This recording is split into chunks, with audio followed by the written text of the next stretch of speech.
En aquel tiempo Jesús salió de Samaria y se fue a Galilea. Jesús mismo había declarado que ningún profeta que se le honra en su propia patria. Cuando llegó, los galileos lo recibieron bien, porque habían visto todo lo que él había hecho en Jerusalén durante las fiestas, pues también ellos habían estado allí. Volvió entonces a Caná de Galilea, donde había convertido el agua en vino. Había allí un funcionario real que tenía un hijo enfermo en Cafarnaún. Al oír que Jesús había venido de Judea a Galilea, fue a verlo y le rogó que fuera a curar a su hijo, que se estaba muriendo. Jesús le dijo: si no ven ustedes señales y prodigios, no creen. Pero el funcionario del rey insistió: Señor, ven antes de que mi muchachito muera. Jesús le contestó: vete, tu hijo ya está sano. Aquel hombre creyó en la palabra de Jesús y se puso en camino. Cuando iba llegando, sus criados le salieron al encuentro para decirle que su hijo ya estaba sano. Él les preguntó a qué hora había empezado la mejoría. Le contestaron: ayer, a la 1:00 p.m, se le quitó la fiebre. El padre reconoció que a esa misma hora Jesús le había dicho: tu hijo ya está sano. Y creyó con todos los de su casa. Esta fue la segunda señal milagrosa que Jesús hizo al volver de Judea a Galilea. Palabra del Señor.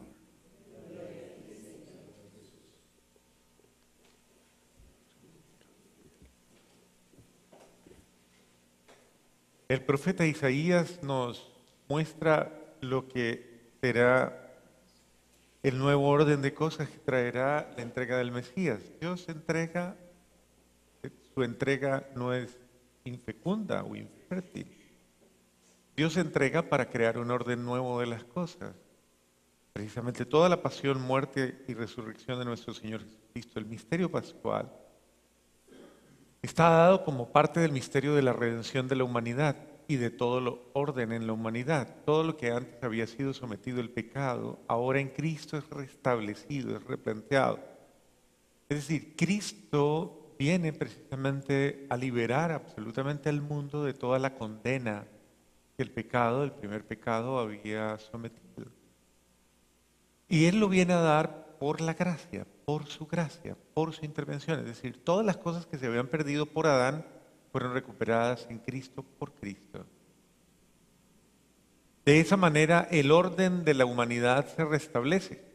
En Cristo se vuelve a formar el hombre, es el hombre nuevo, la criatura nueva, la persona nueva, la familia nueva. Todo aquel que viva en Cristo Jesús vivirá una nueva experiencia, vivirá una nueva gracia. Pero yo tengo que entrar en esa experiencia de vivir a Cristo Jesús. Si yo no entro a vivir a Cristo Jesús, si yo no lo acepto, si yo no lo asumo, si yo no lo encarno en mi vida, si no lo verdaderamente lo tomo en serio como una forma de que Cristo cristianice mi vida, pues mi vida no vivirá ninguna novedad. Yo puedo vivir conceptualmente con Cristo, emocionalmente con Cristo, sentimentalmente con Cristo y de pronto inspiradoramente con Cristo en acciones bonitas, pero no tener una vida cristiana. La vida cristiana comienza cuando yo comienzo a asimilar el Espíritu de Cristo. El Espíritu de Cristo que entra en mí y que obra en mí esa novedad. ¿Y esa novedad cuál es? Pues precisamente todo lo que Él es, el amor, la verdad, la vida, toda la gracia de su esplendor. Si en mí hay rechazo a algún aspecto de aquello que Cristo nos enseña en el Evangelio, pues quiere decir que esa figura todavía está demasiado borrosa o insípida, no se ha formado el Cristo perfecto en mí, el Cristo verdadero en mí. Se tiene que formar, como dice el apóstol Pablo, ese Cristo perfecto y yo llegar a la altura de ese Cristo. En ese sentido estamos llamados a dejar de vivir una vida inspirada por las pasiones negativas, por el yo, por los instintos, por los azares de la vida, y hay que tener un referente claro. Cristo debe ser el referente. Si yo no vivo en esa referencia de Cristo, puedo decir que no estoy en la línea del crecimiento, no estoy en la línea precisamente del beneficio, porque vivir a Cristo me llena y me beneficia, me sacia. Pero si yo no vivo a Cristo, pues básicamente es como si no estuviese corriendo, fluyendo esa gracia de Dios en mi vida. El apóstol Pablo dice, en mí no se ha desperdiciado la gracia. Al contrario, ella se ha aprovechado muy bien. Ese es el camino de la vida cristiana. Es cristianizarnos, crecer en Cristo, vivir a Cristo, seguir permitiendo que Cristo crezca en mí, se forme en mí, obre en mí y llegue en mí a su plenitud. Ese es el sentido de la vida cristiana.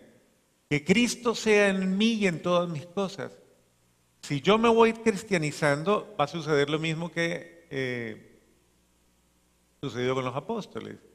Ellos se fueron transfigurando en Cristo, transformando en Cristo. Y de ser unos simples hombres llenos de miedos y llenos de confirmados por el Espíritu Santo, llegaron a dar la vida, llegaron a obrar milagros, llegaron a tener las cualidades necesarias para tocar su realidad, para transformarla.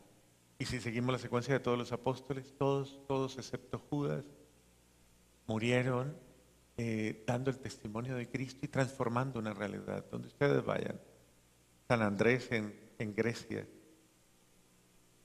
transformó y convirtió a todos. San Juan en Patmos. Y cada uno de ellos fue llevando Santiago en España. Y así sucesivamente todos ellos, donde fueron sembrados, florecieron. Si usted quiere que su vida sea fecunda, llénela de Cristo, para que sea Cristo en usted quien actúe y obre esa gracia nueva. Esto no es por su esfuerzo, esto no es por su... Esto es porque Cristo entra en mí, obre, hace en mí, y Él cuando está en mí es capaz de transformar la realidad.